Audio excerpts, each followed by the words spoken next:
Welcome to class. I'm Trevor and I post D&D videos every week, generally on Wednesdays.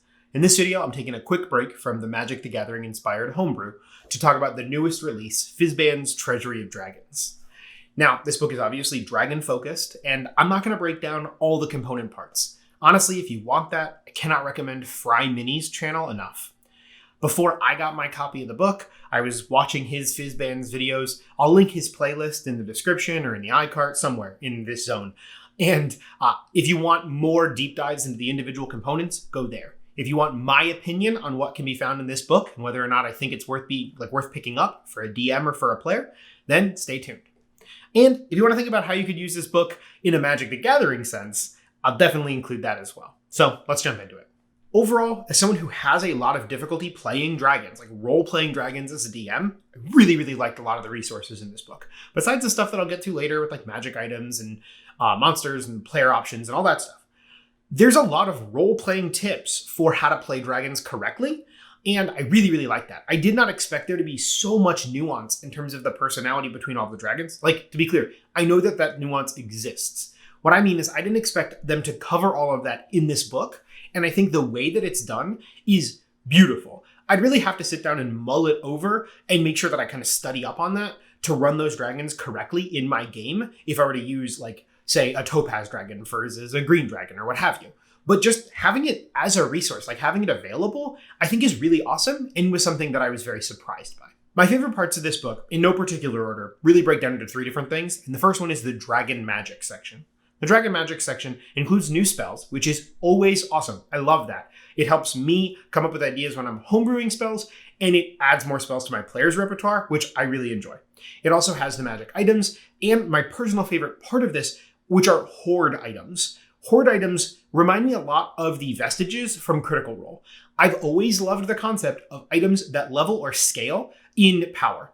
And the Horde items have a mechanic to do that based on how long they have been in a Dragon's Horde and what kind of Dragon's Horde they're in. I really like this. It's a different way to flavor scaling magic items, and I appreciate it a lot, and honestly, it's not something that I would have thought of on my own. So again, one of the things that I really like about this is the way they explore dragon magic and how even they offer suggestions for like reflavoring feats as draconic gifts and offering some other like more one-off features as draconic gifts. I love all of this stuff. It's really great and very user-friendly for a DM and user-friendly for a homebrew DM as inspiration, right? This is all dragon-centric, but let's say you wanted to do something similar with giants. Now I have an idea of how I could modify feats for giant boons or whatever you want to call it. I really like that, and it's something that I'm planning on running with in future campaigns or adventures. The next thing that I really like about Fizban's is the player options. There are some Dragonborn race options, like different Dragonborn races to choose from. They fix the breath weapon for Dragonborn, which I really appreciate. It's something that you can use more often. There's some variability to it. I just really like them. I wish that there was that much flexibility with other races, or more nuance with other races like they've done with Dragonborn in this book. I really like the subclasses that are in this book just as options. I just wish there were more of them. Like, I understand why there are only two. I know that that's WotC's kind of normal course of action when it comes to releasing this kind of book, but I want to know what a Dragon Warlock looks like. I want to know what a Dragon Paladin looks like, and I want to see it officially released. Like, I'm a homebrew DM. I know that I can make that stuff up, but like, it leaves a little bit of a sour taste in my mouth to only have two, especially when the blurb, and Fry Mini's pointed this out, the blurb about how to reflavor other classes or subclasses with draconic flavor. I appreciate that. I think that's cool, but it to me seems like they're disincentivized to then release a draconic barbarian, for instance, if they're showing you how to take any other barbarian subclass and when you rage it looks like dragonfire or whatever. Like, I understand that that's like a thing and you can do that and that's cool, but like, I want to see what an actual dragon flavored barbarian would look like. Regardless, it's a minor gripe, and it does leave room for like homebrew exploration, which is always a benefit. So trying to see a silver lining there, and I do like the subclasses that are provided. The last part of this that I loved, which should be a shock to no one, was the Bestiary. There are so many awesome creatures. I think that this book does a really excellent job fixing one of the problems that I've had with dragons in the past, which is they really only work the best with like high level parties. And again, this may be a problem with me as a DM, not a problem with dragons as monsters. I know that there are different like scales, pun intended, of dragons, but like it always seemed to me like they were a higher level baddie, and maybe I just need to get better at integrating them into my game. But this book offered a lot of monsters that seemed more flexible, whether it was like Aspect of Tiamat, which is this like crazy big high level dragon, or more entry level dragon flavored monsters that don't have that kind of looming threat of a total party kill with a dragon, right? My fear as a DM, I never want to introduce a combat with the expectation that my players are going to run away, because like they won't. And I don't want them to die. Maybe that's me being too nice, I don't know, but like I really, really like the monsters that are in this book. Overall, I really like it. In terms of my favorites, I'm not going to name them in a particular order, but some of the dragons are the stat blocks that I really, really liked in this book. The ghost dragon was such a cool idea, right? Like what happens to a dragon after death. There was also the hollow dragon, which was something similar. The dragon blood ooze. Why would I have never thought of that? That's so cool. Like it gives this incentive and this kind of natural plot hook where like your players could be investigating a dragon's lair and they could find blood from a dragon, and maybe a ranger would be trying to collect it or like something, and it could attack them. That is so flavorful and so cool and still dragon related without the looming threat of, like I mentioned before, a total party kill or something really extreme. I love that monster. I think it's super rad.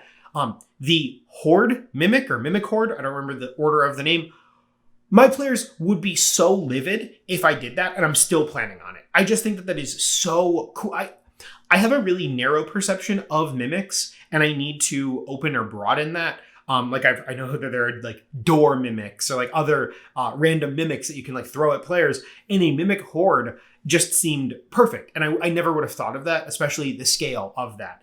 It just seems more like a lot larger than like, oh, a trap chest, which is normally what I associate with a mimic. So those are just some of the ones that kind of stuck in my head. But there are so many more that are so beautiful. The art in this book, this is a tangent, but like the art in this book is gorgeous. And it is also fun for me, like looking through this book, because a lot of the art is from Magic. It's from Adventures in the Forgotten Realms. Like I really fully love that they're completely crossing the streams and blending these universes together. And I think that's actually a good note to segue to and kind of a note to wrap up this video. I am so stoked that Khans of Tarkir was mentioned, like name dropped directly in this book. In the section where they're talking about like dragon settings, they obviously talk about Dragonlance and some other stuff that I'll be real, I don't have a lot of familiarity with. Khans of Tarkir, I do have a lot of familiarity with. And thinking about running a game there, everything started to click together. I understood how you could run a dragon-centric campaign without the players potentially dying all the time or like getting thrown off track or astray. I really just loved it. I loved seeing that, and it gave me hope for more of this crossover content. I know we're getting the Strixhaven book coming, and I know we're getting on the EDH or on the Magic the Gathering side, we're getting the like Forgotten Realms commander decks or whatever like hodgepodge of words they used to make that name. But I'm really stoked for all of that content. I love seeing the blending of these worlds.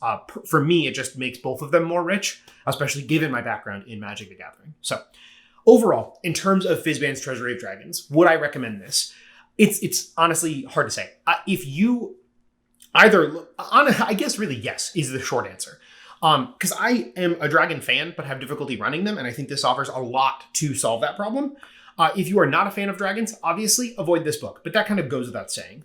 If you are a player and you pick up books, I don't think this is necessarily worthwhile. There are like 5 options for you, along with a handful of spells, and I still am of the opinion, and I don't know if WotC will ever do this, I'm still of the opinion that I want them to take all of the player content and put it into a book or a couple of books. And I know they're doing something similar to this with the like creature compendium thing that's coming out with the refresh of the stat blocks. Like it's coming out in a while, but I know that they're doing that where it's not quite a second monster manual, but they're taking all of the monsters that have been like spattered throughout different places and putting them together. I want them to do that with all the different subclasses and all the different races into one place, because I think that would be so helpful. It's frustrating, especially for paper pencil players, when you want to use a spell and you're like, all right, is that Monsters Manual? Is that Xanathar's? Is that Tasha's? Is that Fizban's? Like, I love having all these resources.